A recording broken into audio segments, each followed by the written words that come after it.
বাদেই কিন্তু বাংলার মসনদে কারা বসতে চলেছে? দেখুন,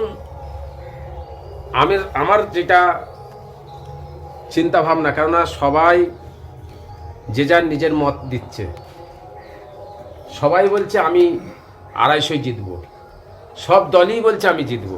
এইদিকে টিএমসি বলছে আমি 200 পার, ওইদিকে বিজেপি বলছে আমি 200 পার, এদিকে আপনার হচ্ছে সিপিএম বলছে যে আপনার এককভাবে কেউ হবে না। সবাই বলছে আমি, সবাই চাইছে। তো আমি যতটুকুন জানি, বাংলার মানুষ ভোট দিয়েছে সততার হয়ে, সম্প্রীতির বার্তা দিয়েছে, সম্প্রীতির সাথে ভোট দিয়েছে। যারা যারা সম্প্রীতির সাথে আছে তাদেরই ভোট দিয়েছে।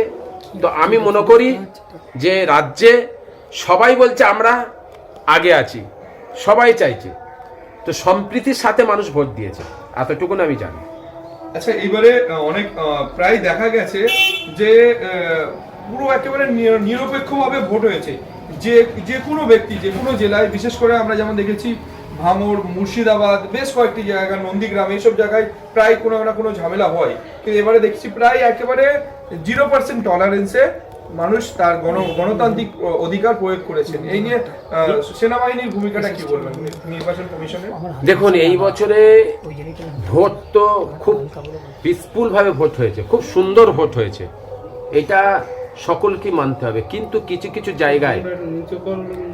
জায়গায় সেনারা এত খারাপ ব্যবহার করেছে যে এটা মানা যায় না।